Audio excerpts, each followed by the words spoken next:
On Christmas Day, Jacob Carter deliberately cleared his schedule to stay home with me.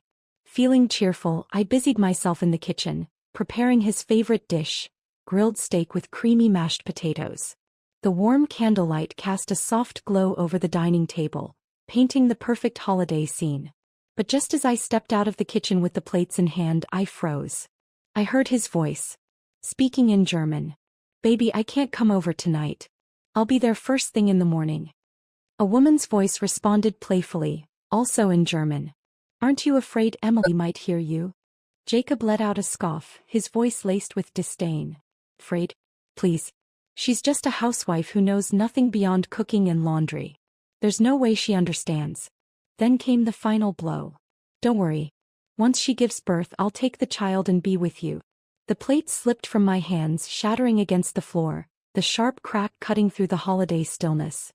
The study door flung open. Jacob appeared in the doorway, his face instantly paling. "Emily, what happened?" I clenched my fist so tightly my nails dug into my palms, forcing down the tremor in my voice. "Nothing. I just felt a little dizzy." Jacob frowned and strode over, steadying me in his arms. "You've been overworking yourself lately. Come on, I'll take you to bed." I leaned into his embrace, allowing myself to sink into the familiar warmth of the man I had once trusted so completely. But his words echoed in my ears. "There's no way she understands." Jacob Carter had no idea that during my university years, I had spent a year as exchanging student abroad. In Germany. I didn't sleep at all that night. My mind spun with endless thoughts. While beside me, Jacob stirred awake. As always, he leaned in to press a morning kiss to my cheek. Only this time I turned away. His movement stalled. For a brief second, I caught the flicker of surprise in his eyes before his gaze shifted to my phone. The dim glow of the screen reflected off his face, and his brows furrowed slightly. "Good morning, sweetheart." His voice carried a hint of dissatisfaction, though it was carefully wrapped in his usual tenderness. I forced a stiff smile, nodded, and casually flipped my phone face down on the nightstand, closing the web page in the process. The homepage of one of New York's top law firms. Jacob didn't press the matter. Instead, he glanced at the time and, with practiced ease, adjusted the cuffs of his shirt, quickly regaining his usual composure. He dressed methodically, then spoke in his typical detached tone. "Emily, there's an important company gala tonight. Don't wait up for me." With that, he strode out the door. There was a time when, on mornings like this, I would have sprung out of bed to prepare his breakfast, reminding him over and over not to drink too much at the event. There was a time when his absence would have left me restless all day, worrying about whether he was eating well, whether he'd had too much to drink, whether he was truly as busy as he claimed. But now I simply lay there, exhausted, my mind replaying his words from the night before. The happiness I had clung to, the love I had believed in, had all been nothing more than a carefully woven lie. And the man who had deceived me, the one who had once sworn to love me for a lifetime, had been lying all along. I refused to accept it. Opening my social media app, I typed in Sophia Bennett. In an instant, her page loaded, filled with posts featuring Jacob. 3 years. For 3 years, all of Jacob's so-called business trips had been nothing but excuses to see her. I clicked on one of her most recent videos. Jacob sat in a cozy cafe, bathed in the golden glow of sunlight streaming through the window. His expression was gentle, his eyes filled with warmth. He reached over, ruffling Sophia's hair with a touch so tender it sent a chill down my spine. "I promised you," he said softly. "We'll always be together." My fingers turned ice cold. A moment later, my phone buzzed with a new message. It was from Jacob. "Don't forget to eat breakfast. Take care of yourself." In the past, such messages would have made my heart swell with warmth. I would have eagerly replied with a cheerful, "Okay." But this time, I could only laugh bitterly. He had probably sent it after finishing a romantic morning with Sophia. Only then did he remember that he had a wife waiting at home. As if to confirm my suspicions, Sophia's social media updated again. A new photo. She knelt in front of a Christmas tree, carefully hanging a delicate crystal ornament. Behind her, Jacob was doing the same, his shirt slightly unbuttoned at the collar, just enough to reveal the faint trace of a love bite on his neck. Her caption read, Jacob said he wanted to give me a Christmas tree like no other. My vision blurred. So, it wasn't that he didn't understand romance, he just never cared to be romantic for me. It wasn't that he didn't like spending time together, he just never wanted to spend it with me. The memory hit me like a cruel slap. Just yesterday I had looked at him with a smile and said, "Let's get a Christmas tree this year." He hadn't even bothered to lift his head. His voice had been indifferent, almost mocking. "Aren't you a little too old for that? If you have so much free time, why not take a yoga class or something?" Yet here he was with her, decorating a Christmas tree like a love-struck teenager. The photo was a blade, slicing through whatever remained of my heart. Had he ever loved me? And if he hadn't, why had he kept me trapped in this marriage for so long? A wave of emotion surged in my chest, leaving me breathless. I sucked in a deep breath, forcing myself to stay calm. I closed my eyes. One thought rang clear in my mind. If this marriage was a mistake, then I would make damn sure it ended now. The faint scent of antiseptic lingered in the hospital air as I sat in the waiting area, absent-mindedly running my fingers over my phone screen. My thoughts were a tangled mess. I hadn't planned on coming here. But after that phone call last night, I hadn't slept a single minute. I needed an answer, one that would force me to wake up. So, first thing this morning I booked an appointment. Since the moment I learned the truth, I had been telling myself that no matter what, this child was innocent. That I had once dreamed of building a complete, loving family. But now, sitting here, I couldn't help but wonder, was I really going to bring this baby into a life built on lies? The nurse's voice echoed down the hallway, calling my name. Taking a deep breath, I stood up and walked into the exam room. The doctor flipped through my file, then glanced up at me with a neutral expression. "Your husband's not with you today?" I hesitated for a split second before forcing a smile. "He's busy with work." The doctor nodded without further comment and proceeded with the routine checkup. As I waited for the results, I walked to the far end of the corridor and sat in the lounge area, trying to steady myself. Nearby, a couple of nurses pushed a medication cart down the hall, chatting idly. "Do you remember? Last Christmas her husband was here with her. He was so attentive." "Yeah, and now she's here alone. Typical men." Their words were nothing more than background noise, until one phrase sliced through my consciousness like a lightning bolt. "Last Christmas." My fingers tightened around my phone. My voice came out hoarse. "You said, last Christmas?" One of the nurses paused, blinking at me. "Yeah, I remember it clearly. Your husband was here with you. He even did a bunch of tests. I thought you two were planning for a baby. But, oh, did I say something wrong?" Her colleague immediately nudged her, coughing awkwardly. "You must be mistaken. A man that busy wouldn't have been here last year." "No, I'm sure I remember." Their voices faded as they walked away, but my mind had already gone numb, buzzing with a static hum. Jacob and I had only started discussing IVF 3 months ago. How could he have been here last Christmas? My pulse pounded in my ears as my fingers trembled, unlocking my phone. I quickly pulled up Sophia Bennett's social media and scrolled back to her posts from last Christmas. Seconds later, my screen froze on an old post. "I love kids, but my health makes it difficult. I wanted to try IVF, but Jacob said the risks were too high. He wouldn't let me go through that. He really takes care of me." The location tag? The very hospital I was sitting in. I stared at the post, my breath catching in my throat, as if an invisible hand had wrapped around my neck, squeezing the air out of me. "He takes care of her." The comments were flooded with praise. "Jacob is such a good man. She's so lucky to have him. The way he protects her. Truly one of a kind. A good man." A choked laugh escaped my lips, and before I knew it, hot tears welled up. That day, when the doctor told me I was pregnant, Jacob had lifted me into his arms, kissing my forehead over and over, his voice thick with emotion. "You did it. We're going to have a beautiful baby. Emily will be happy forever. Just like this. We'll never be apart. I'm going to be the best dad in the world." It had been the happiest day of my marriage. And now I finally understood. His joy wasn't because we had finally created a child out of love. It was because I had succeeded. Because now, Sophia wouldn't have to suffer through IVF. The realization hit me like a sledgehammer, shattering whatever remained of my heart into unrecognizable pieces. My phone vibrated suddenly, breaking the suffocating silence. A voice message from Jacob popped up on the screen. I stared at it, my finger hovering over the play button, hesitating. But in the end I pressed it. Baby, the gala's running late tonight. I swear I'll be home first thing in the morning. In the background, faint noises bled through the recording. Almost imperceptible. Almost. Because among them I recognized a laugh. A laugh I had heard too many times before. Sophia. A notification lit up my screen. Sophia had just updated her social media. The photo showed her lounging on an opulent sofa, one leg elegantly crossed over the other. Jacob knelt before her, pressing a reverent kiss to the top of her foot. His eyes filled with adoration.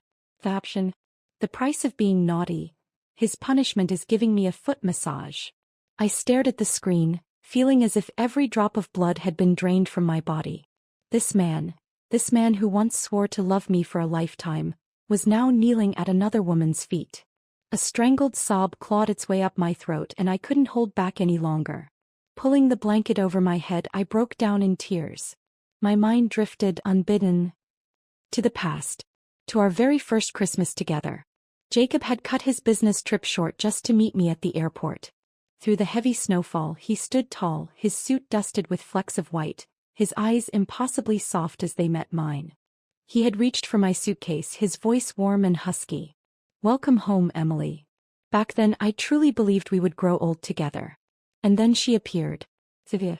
She had been one of the underprivileged students Jacob and I had sponsored before our marriage. He had always shown her a little extra care. But I never thought much of it. Until she became a permanent fixture in our lives. Christmas, he was there. Thanksgiving, he was there. Even at the company's annual gala, she was always there. When she began missing too many classes and her school threatened expulsion, I made the decision to cut off her sponsorship. That night, Jacob and I had our first real fight. The worst one we had ever had. She's just a girl with nowhere else to turn. How could you be so heartless? He had shouted, his fury shaking the walls of our home. I had been so overwhelmed, so devastated, that I fainted. When I woke up, Jacob was by my bedside, gripping my hand tightly, his eyes red-rimmed with guilt. I was wrong, Emily. Please, don't be upset. I had been foolish enough to believe he had finally seen reason. But now I understood. He hadn't given her up. He had just found another way to keep her in his life. Slowly, I reached for my left hand and slipped the wedding ring off my finger. My hands trembled. This ring had once been my faith, my promise, my future. Now it was nothing but a shackle.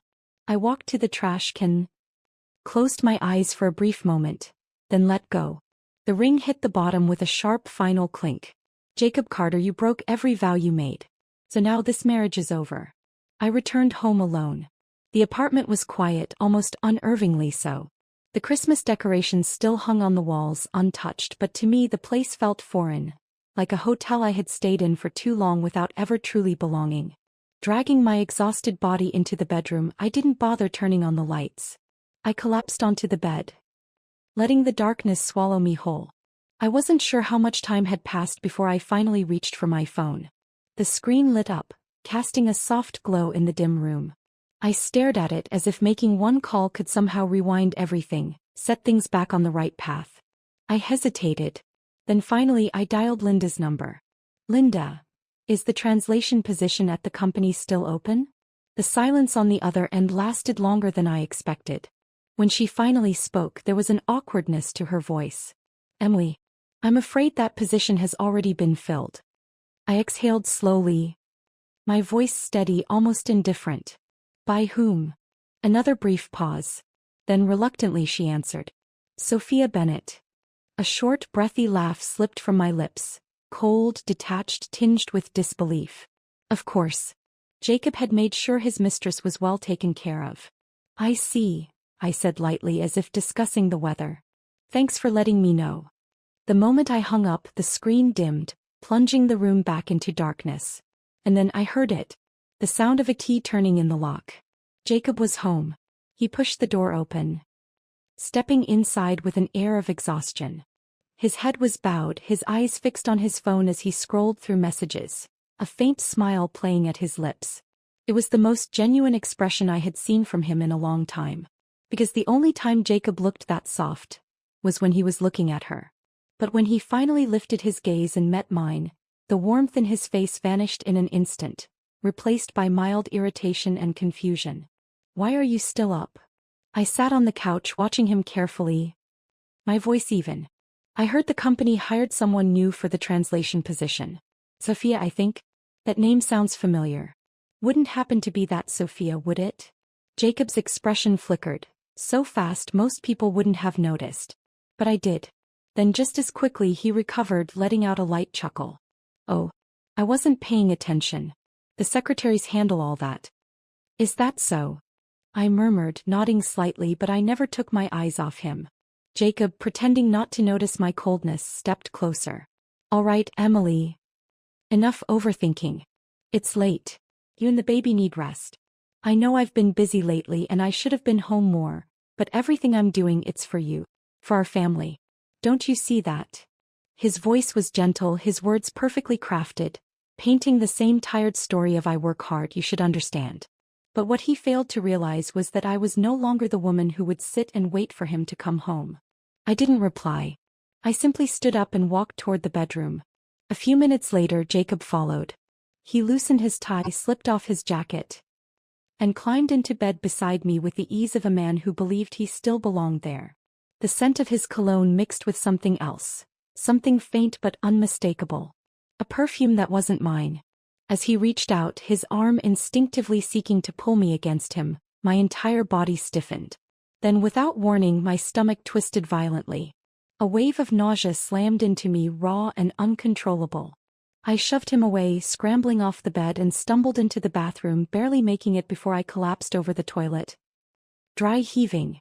Tears blurred my vision as my body convulsed, racked with wave after wave of nausea. My fingers dug into the cold porcelain, my breath coming in ragged gasps.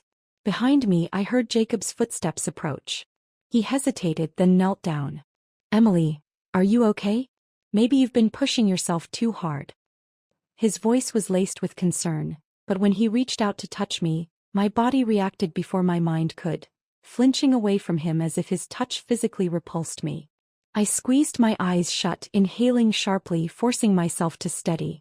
Then without a word I stood, walked past him, and pressed the button to activate the air purification system on the AC.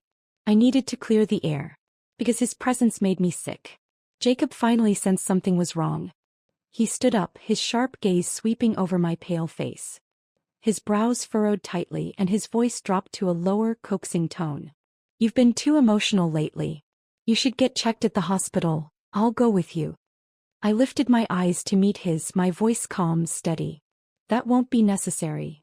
His concern, his affection, all of it was nothing but a performance, and I no longer needed it. Jacob hesitated for a fraction of a second before a flicker of irritation crossed his face. It was subtle but unmistakable. Just as he seemed about to speak, his phone rang. A familiar voice, dripping with deliberate flirtation, spilled through the speaker. German, sultry, unmistakably intimate. "Jacob, feeling adventurous? I'm waiting for you in the car." My stomach twisted, my fingers curling into a fist. Jacob lowered his phone immediately. The irritation on his face melted away in an instant, replaced by something far more relaxed. He shot me a quick glance, and for the briefest moment, guilt flashed in his eyes. But it was gone so fast I almost thought I had imagined it. "Emily, something urgent just came up at work. I need to step out for a bit, but I won't be long, okay?" His tone was gentle, laced with a false sense of reassurance. I curled my lips into a faint smile, my voice light. "Of course. I believe you." Jacob seemed relieved. He nodded, grabbed his coat and walked out the door, too hurried, too eager. He didn't even realize he had left his other phone behind. I exhaled slowly, my eyes drifting to the forgotten device lying on the couch. A burner phone. No saved messages, no distinct contacts, except for one function. It was synced to another phone's incoming calls. The screen lit up. An unknown number. But I knew exactly who it was. I reached out, picked up the phone and answered. A nauseatingly sweet giggle rang in my ear. "Emily, didn't satisfy you?" A brief silence. Then Jacob's voice. Amused and indulgent. "She could never compare to you." The breath was punched from my lungs. I didn't speak. I simply listened. listened as they whispered their shameless desires, listened as Jacob, my husband, humored her like she was the center of his universe. And then I calmly pressed record. Once the conversation ended, I saved the file to my personal phone. Then, without a second thought, I walked back into the bedroom. Jacob Carter, you really do underestimate me. By the time he returned home that night, I had already changed into my pajamas. I sat on the bed, flipping idly through a magazine as if nothing had happened. He walked in, loosened his tie, and approached me, reaching out to take my hand. A familiar scent clung to him. A perfume that wasn't mine. My stomach churned with disgust. Jacob must have felt my stiffness because he paused, his gaze lowering to my hand. His expression shifted ever so slightly, because my ring finger was bare. His voice dropped. Emily, where's your wedding ring?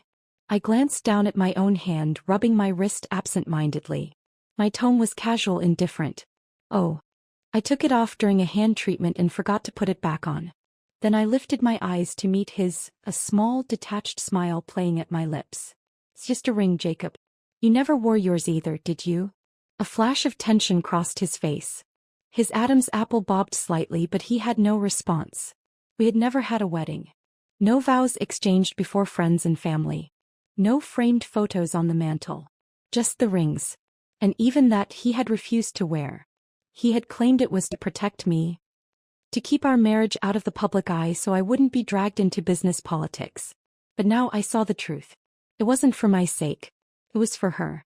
The room fell into a thick silence before Jacob finally reached for my hand again. This time his grip was gentle, almost pleading. I was wrong, he murmured. From now on I'll always wear it. I won't take it off unless you say so. Okay. His voice was softer than usual, his demeanor unusually subdued. He was trying, desperately, to pull me back. I merely watched him, my expression unreadable. Then slowly, I withdrew my fingers from his grasp, slipping just out of reach. Jacob Carter, you don't understand. Your apologies mean nothing to me anymore. And then, as if offering some grand solution, he spoke again. At the end of the month, let's have a wedding. My head snapped up. Jacob's expression was gentle, almost coaxing. The baby's still small. It's the perfect time for a ceremony. We can make it big. Let the whole company know. That way you won't feel insecure anymore. Insecure? A wedding. As if one extravagant event could erase years of betrayal. As if parading me in front of his colleagues could undo every lie, every whispered promise to another woman. I turned a page in my magazine, my voice even. That sounds nice. Jacob visibly relaxed, as if he believed I had been pacified. He pulled me into his arms, pressing a kiss to my temple. He thought he had won. He had no idea. Later that night, I heard him slip out of bed and step into the living room. Through the narrow gap in the door, I watched him lift his phone to his ear. His voice, though low, was crystal clear in the silence of the apartment. I just need to keep her steady for now. She's still carrying our child. Don't be mad, baby. I'll come see you soon, all right? The words shattered what little restraint I had left. This child, my child, was nothing but another one of his calculated moves. I stumbled back to bed, my hands trembling as I picked up my phone. My vision blurred as I tapped through the flight options. And then, without hesitation, I booked a one-way ticket to Germany. Jacob returned to bed, his hand brushing over my stomach in a mockery of tenderness. Let's get some rest, Emily. His voice was soft, deceptive. By the time he drifted off to sleep, I opened my eyes. Jacob Carter, you're going to get your wedding. And I'll make sure it's a day you'll never forget. Jacob continued coming home late and leaving early, while Sophia's social media never stopped updating. Each post, each photo was dripping with pride, every caption a deliberate declaration of victory. She flaunted the new jewelry Jacob had bought her. She shared photos of their candlelit dinners. She even posted a picture of the Christmas tree, the one he had decorated for her by hand. And then the latest update: to be loved is to be a true princess. I stared at the words on my screen, my lips curling into a faint, icy smile. I had long since lost interest in this twisted game, but she was too eager to gloat, too impatient to wait for the so-called win to be handed to her. 1 week before the wedding, she finally made her move. The doorbell rang. I opened the door to find Sophia standing there, her red lips curved in a smirk. her eyes gleaming with the kind of superiority she had long craved. "It's been a while, Emily," she purred, stepping inside before I could say a word, strolling around the apartment as if she already owned it. Her fingers trailed over the photo frames on the table, her voice tinged with mockery. "Still living here, I see. When you kicked me out back then, did you ever imagine that one day it'd be you watching me take over?" I shut the door behind her, crossing my arms, my lips tilting into an amused smirk. "Are you referring to the day you became the other woman?" Her smile froze. For a split second, her carefully curated expression cracked, revealing something twisted and bitter underneath. Then she recovered, letting out a sharp, humorless laugh. "You think you've won?" Her voice rose, dripping with cruel satisfaction. "Jacob is mine now. He holds me, spoils me, chooses me. And you're nothing but a discarded joke." She stepped closer, her eyes flashing with uncontained triumph. "You might still have his name, but I have his heart. And soon enough, even your child will call me Mom. Everything that was once yours will belong to me." Her nails dug into my arm, sharp and relentless, a physical manifestation of the venom in her words. Pain lanced through my skin, but I barely reacted. I was about to shove her off when suddenly the door behind me swung open. Jacob Carter stood there. His gaze flickered between us for a moment. Then, without a second's hesitation, he walked straight to Sophia. "Sophia." His voice was urgent, his presence immediately protective. He moved in front of her, shielding her from me as if I were the aggressor. As if I were the one who had done something wrong. Me. I was nothing but a bystander, standing a few feet away, watching a scene that felt like a cruel, distorted parody of the past. Then Jacob turned to me. His face was cold, his expression filled with obvious disapproval. "Emily, why are you still being so unreasonable?" His voice carried the weight of long-standing exhaustion, as if I were the one causing trouble, as if I were the one who couldn't let go. "Sophia has already been avoiding you, and yet you're still harassing her?" At that moment, I almost laughed. He hadn't even asked what happened. He hadn't noticed the red marks on my arm. He hadn't bothered to see me at all. Of course he wouldn't. In Jacob's world, Sophia would always be the fragile, innocent little rabbit. And I would always be the relentless, unreasonable wife who just wouldn't let go. He never once stopped to think about who the real victim was. Without another word, Jacob grabbed Sophia's hand and led her out the door, shielding her with his presence, with his loyalty. Even as he left, he had one last thing to say to me. "Emily, try to be kinder." Then the door slammed shut. Silence filled the room. I stood there, listening to their footsteps fade down the hallway, my mind blank. I was the one who had been pushed. I was the one whose skin bore fresh wounds. I was the one who was carrying his child. And yet she was the one he protected. He was the one he sided with. I had seen this scene before, years ago, when Jacob stood in front of me, shielding me from my stepmother's cruelty. She had demanded that I return to my hometown, find a stable job, and send my earnings to fund her beloved son's education. But Jacob had stepped in, his voice calm but unyielding. "Emily's future is mine to protect." That day he had helped me break free from the cage of my past. I had truly believed he would always stand in front of me, shielding me from every storm. But reality had proven otherwise. A man's promises were just sugar-coated lies, sweet for a moment, but in the end they always left a bitter taste. He had spent 2 years pulling me out of one prison, but only end up building another one later. And love. Love had turned into the biggest joke of all. I lowered my gaze to my arm. Red crescent-shaped marks marred my skin, the swelling just beginning to set in. Without hesitation I turned and walked to the bathroom, switching on the faucet. The icy water ran over my arm, washing away the places where she had touched me, as if that could somehow erase all the filth that had come with it. I looked up, meeting my own reflection in the mirror. For the first time, I noticed something strange about my own eyes. They weren't angry. They weren't hurt. They weren't even sad. They were calm. Too calm. Because for the first time I had no lingering hopes, no lingering pain.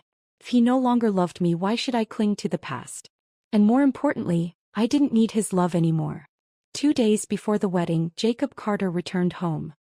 His expression was the same as always, calm, his eyes untroubled, his voice soft and warm, just like nothing had ever happened, as though Sophia's presence, everything that had unfolded that day, had been nothing more than a fleeting illusion. He walked over to me holding a small ring box, gently opening it to reveal a sparkling diamond ring. "Emily, stop looking at your phone, come try on the ring. How's the size?"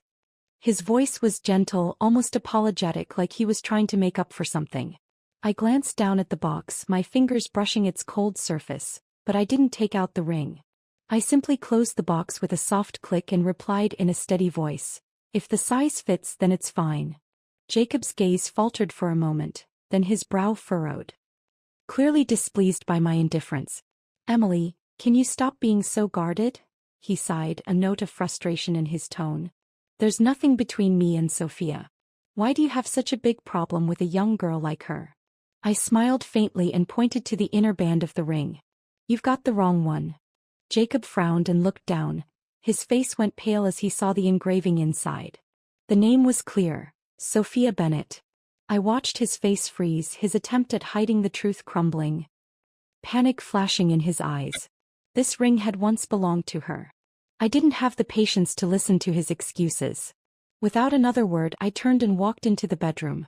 Later that night, Jacob pushed open the bedroom door.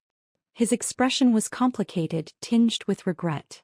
He walked over to me slowly, stood behind me and wrapped his arms around me, pulling me tightly into his embrace as if trying to merge our bodies. He leaned close to my ear, his voice low and tender. "Emily, I was wrong. We'll be okay from now on. Do you remember the wish we made on our first Christmas Eve together?" His tone was nostalgic, like he was trying to rekindle some lost memories we once shared. But I couldn't hear him. Back then, on a snowy Christmas Eve, we had made a wish to grow old together. But now, this year, he stood before another woman, promising her the same thing. "Jacob, how long do you plan on playing this act?" I closed my eyes and slowly drifted into sleep. The next day, there was only one day left before the wedding. Jacob woke up early and was busy in the kitchen. The pots steamed with freshly cooked food and the living room was filled with baby supplies. He walked over with a bowl of soup, smiling warmly. "Good morning. I bought a lot of clothes for the baby. Don't forget to check them out later." I took the bowl from him and nodded slightly, but my gaze lingered on my belly. He didn't notice my silence. Lost in his own fantasy, he stayed by my side all day, talking about the baby, imagining its features. That night, a sudden downpour arrived. Outside, lightning struck and thunder cracked the sky, accompanied by a howling wind. Jacob tossed and turned in bed, clearly restless. He checked his phone repeatedly, his brow furrowed as though waiting for something. Finally, the familiar ringtone echoed. In an instant, he sat up, grabbed his phone, and answered with such urgency that there was barely a moment's pause. He stood up, grabbing his keys, ready to leave. "Emily, I'll send a driver for you tomorrow. There's an urgent matter at work. I have to go handle it." His tone was rushed, and he couldn't even bother to hide it. Without even a glance at me, he turned and left the room. Not a single look in my direction. I watched his back as he disappeared into the night, hearing the car fade into the distance. Looking down at the neatly packed suitcase beside me, I knew it was time. I grabbed my suitcase and walked outside, stepping into the pouring rain, hailing a cab. Jacob's car sped past me just inches away. If he had glanced back for even a second, he would have seen me standing there in the rain, suitcase in hand. But he didn't. He didn't look back. Not once. I sniffled and wiped my face with the back of my hand, slowly raising the window on the cab. "Take me to the airport." "Jacob Carter, I gave you so many chances. But you kept looking away. From now on, we're done." I clicked on the video and saw Jacob, dressed in a black suit, standing at the center of the crowd, his eyes fixed on the wedding car that was supposed to take me. But as the car door slowly opened, it wasn't me who stepped out. It was Sophia Bennett. She was wearing a pure white wedding dress, smiling as though waiting for everyone's blessings. Jacob's expression froze, shock flickering in his eyes. He moved forward slowly, seemingly paralyzed. Before he could say anything, the giant screen behind him lit up and a video began to play. It was a slideshow of photos I had personally edited. 1,000 photos, all showing Jacob and Sophia together. From the hotel to the yacht, from the restaurant to the airport, from New York to Paris. Each photo was irrefutable evidence of their affair. For a few seconds, the crowd went silent and then everyone gasped. Some looked at Jacob, thinking he was orchestrating a grand surprise for Sophia. Others stood frozen, beginning to realize something was wrong. Meanwhile, Jacob's face had drained of all color, completely pale amidst the blessings surrounding him. After the video ended, Sophia's past was thoroughly exposed by netizens. She had been reported multiple times for plagiarism and academic fraud and had even been advised to drop out of school. Her history was mercilessly laid bare for the public to see. As a result of this wedding disaster, Jacob faced severe backlash from the shareholders. Carter Group's stock price plummeted. I logged off from the social platform and clicked on the surveillance footage at home. Sure enough, Jacob found the new wedding gift I left for him. A signed divorce agreement. Jacob stood in the middle of the room, gripping the paper tightly in his hands, his knuckles white, his eyes red. Eventually he collapsed to the ground, drained of all strength, repeatedly calling my name. But this time I would never respond. I turned off the surveillance, deleted the app, and officially cut ties with the past. Back at school, I quickly adjusted to my new routine. Besides teaching my students, I started traveling to places I had always wanted to visit but never had the chance.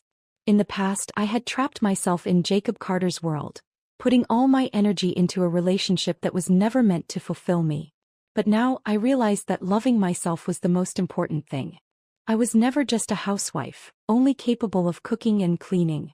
I had once been the girl who dared to chase her dreams. And I was now the woman who could stand on her own again. Just because Jacob didn't care, didn't mean I wasn't worthy of being cherished. As I adjusted to my work at the school, I unexpectedly ran into Ryan Mitchell, a senior from my college days, at a lecture. We quickly became friends, reconnecting after so long in a foreign land. We often went camping and jogging together. With his company, I finally learned to truly relax. Through his recommendation, I landed a new opportunity, working as a translation consultant at an international company. The company sent me to handle a project in South City, and to my surprise, the person I was coordinating with was a familiar face. Linda. I froze for a moment, staring at the woman before me, only realizing who she was after a few seconds. Linda was equally surprised, her face lighting up with joy as she pulled me to sit down. Emily, what are you doing here? I smiled and briefly explained everything that had happened recently. After hearing my story, Linda sighed softly. Emily, leaving Carter Group was the best decision you could have made. Carter Group is not what it used to be. After Jacob's wedding, he seemed like a different person. He disappeared for a month, and when he finally came back, he started pouring money into the jewelry business. I heard that the first piece he designed was named Amy. She paused, her tone now tinged with complexity.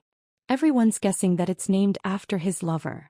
The shareholders are in an uproar, saying Jacob's gone mad. I listened quietly, but there was no emotion in my heart. I no longer cared about Jacob Carter. Linda chatted with me for a bit longer before getting up to leave. I gathered my documents and prepared to leave for the day. It was Christmas Eve and the streets were bustling with holiday cheer. As I walked along the street, admiring the dazzling lights, I felt a rare sense of peace. The first Christmas after I left Jacob Carter, and it was the most relaxed Christmas I had in years. When I got to the door of my apartment, I took out my keys and was about to open the door when I noticed a small box lying on the ground. I furrowed my brow and bent down to pick it up. Just then, a trembling voice called from behind me. Emily, I finally found you. I turned around and, as expected, saw Jacob looking exhausted, standing in the middle of the snow-covered street. Snowflakes clung to his clothes, his hair was disheveled by the cold wind, and there was a thin layer of sweat on his forehead. He was panting, his eyes fixed on me with a deep, desperate fear, as though he was afraid I would disappear at any moment. But what he didn't know was that I had already disappeared. At least, in his world, I no longer existed. My first instinct was to shut the door. But Jacob was quicker. He rushed forward and grabbed my wrist tightly, pulling me toward him with such force that I nearly fell into his arms. His embrace was colder than the snow-filled night, his arms tightening around my shoulders as though he wanted to engrave me into his bones, never to let go. Emily. Emily. His voice trembled, almost breaking with a hint of tears. Emily, I was wrong.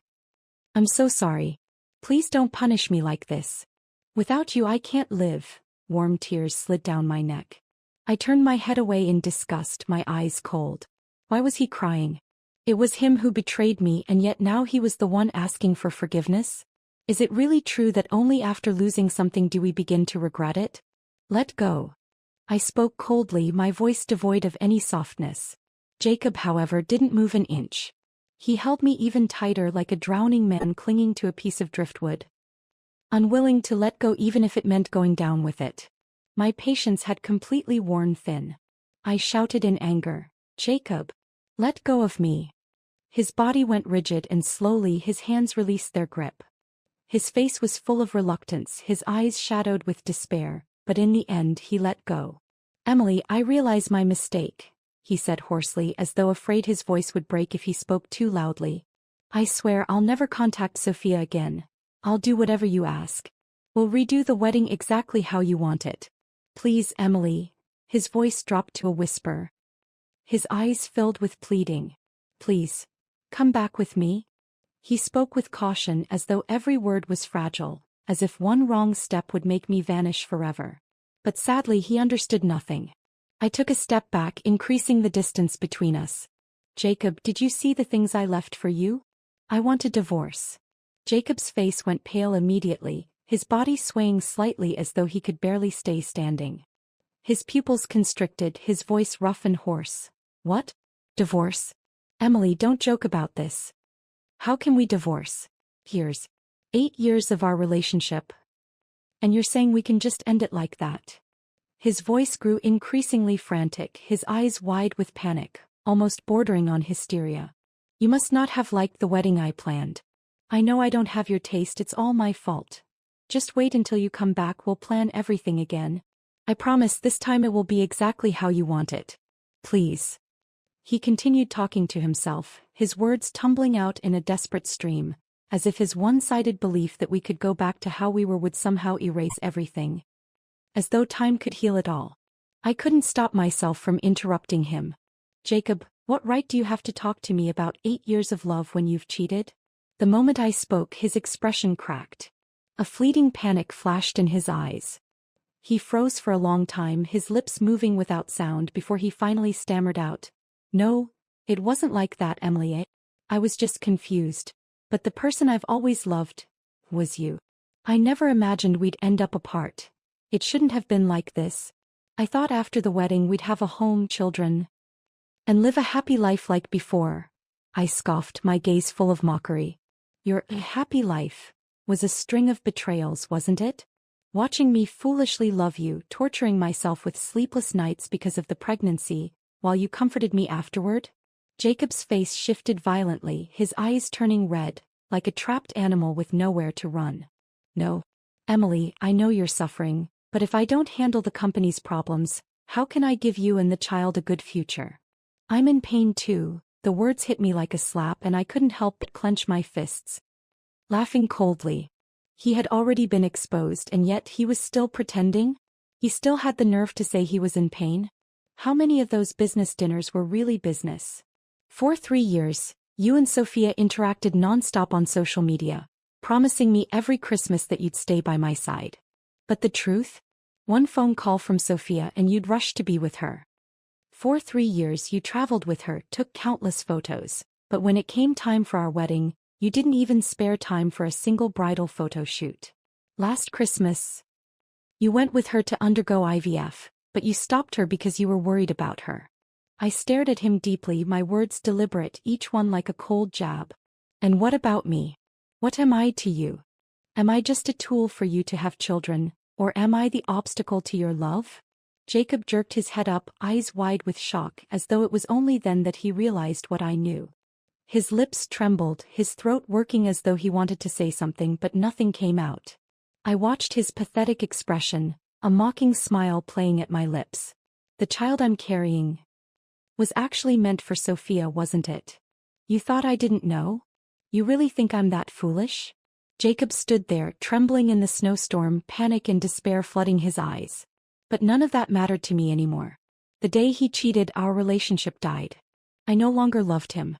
"Emily, Jacob Carter's face grew even paler, his lips still trembling as though he wanted to defend himself but no words came. The snow fell around him, dusting his hair, his shoulders, enveloping him in a cold, pale shroud. His eyes were filled with disbelief, as if he were looking at a stranger. But the truth was, he was the stranger.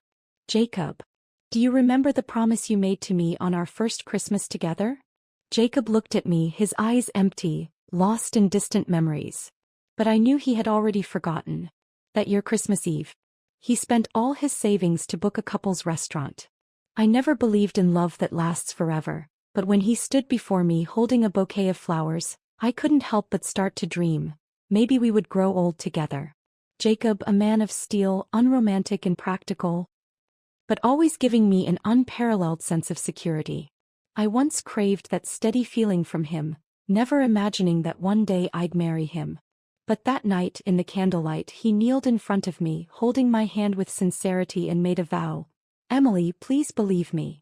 As long as I'm alive, I'll only love you. If I ever change my heart, let me go to hell. 8 years have passed. He was still alive and well. But he had long forgotten the vows he made. Jacob's Adam's apple bobbed slightly, and a trace of regret appeared in his eyes. But it was too late, I no longer cared. I exhaled softly, my voice calm as if I were discussing the weather. Luckily, you insisted on not having the wedding back then. Now, aside from you and Sophia, no one knows about our relationship. Otherwise, it really would have been a hassle. Jacob shot his gaze up at me, shock written across his face, as if he couldn't believe I was saying such things. Emily, how could you think that? His voice tightened, the disbelief seeping through as though I had just stabbed him with a sharp knife. I refused the wedding back then because the company was just starting and I was too busy. But now I can afford it. Come back with me and I'll arrange the wedding immediately. His eyes locked onto my face, desperation and urgency in his tone as he tried to salvage the situation. It's just a wedding. We can have as many as you want, and look, I even brought the ring. With that he pulled out a small red box from his pocket. Opening it, sure enough, there was a ring. A simple silver band with rough, uneven letters etched on the inside. It was from Christmas 8 years ago. Back then, Jacob Carter's company had just started, and we were both penniless, unable to scrape together even $500. But that year I was the happiest, because Jacob had spent 2 weeks handcrafting that silver ring, and gave it to me as a Christmas gift. The craftsmanship was crude and the initials were scratched clumsily, but I loved it. Later, when he became successful and proposed with a costly diamond ring, I still thought that simple silver band meant more to me. But now, it was in my hands again. Before I left, I had thrown it in the trash. I didn't know how Jacob had retrieved it, but when I saw it again I felt nothing. It was just a ring. I pushed his hand away impatiently, wanting to go back inside. But Jacob seemed to sense my indifference and immediately grabbed my arm, as if fearing I'd vanish the moment he let go. Emily, please come back with me. You're so lonely in this strange city. Whatever you want to do, I'll make it happen. I almost laughed at how absurd it sounded. A cold smile curled at the corner of my mouth as I spoke, dripping with sarcasm. Strange city. I slowly turned to face Jacob, the man whose face I once knew so well. Jacob, I forgot to tell you. I spent 3 years in Germany during college.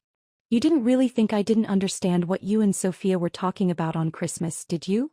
Jacob's pupils dilated in shock, and the color drained from his face, leaving him deathly pale. He stared at me in disbelief as if his last mask had been ripped away. I forgot. His voice was faint, uncertain, as if he couldn't believe his own words. Emily, those things I said were lies. I only said them because I was afraid Sophia would go to you and say something. I shook off his grip in frustration, my voice as cold as the winter snow. What's a lie? Your promises? Your marriage? Or your true love? Jacob fell silent, his mouth hanging open, his chest still in the cold night air, his breath frozen in the bitter chill. I didn't look back at him as I turned toward the apartment. But just as I was about to step through the door, Jacob's voice suddenly dropped, thick with suppressed anger and regret. But Emily, we've been together for so long. We've had a baby. Who else would want you? My hand froze on the door handle, my fingers ice cold. I slowly turned back to look at him, my gaze colder than ever. This was the man I had loved for 8 years. But now his face seemed like that of a stranger. Utterly terrifying. Jacob saw me turn around, and a flicker of hope appeared in his eyes. as though he believed he had finally swayed me. He smiled gently, his voice softening. Emily, be reasonable. We can still be happy together. I won't abandon you. He stood in the snowstorm, smiling warmly, like he was granting a favor. But all I felt was a bone-chilling cold. This man was no longer the one who had knelt before me on Christmas Eve, promising me a lifetime of love. He had become a selfish, controlling monster, someone who believed betrayal was his right. I took a deep breath, preparing to tear off the last shred of his disguise. But before I could, a low male voice suddenly rang out from behind me. Is there something you need from my girlfriend? I turned around to meet Ryan Mitchell's gaze. Ryan strode up to my side, positioning himself firmly behind me, his eyes coldly fixed on Jacob Carter. I've already called the police, he said, his tone calm but filled with undeniable conviction. Emily has me, and she's always been an independent, capable woman. She'll be fine with or without anyone. Jacob's face turned a deep shade of green, his angry eyes drilling into Ryan, as though he wanted to burn a hole right through him.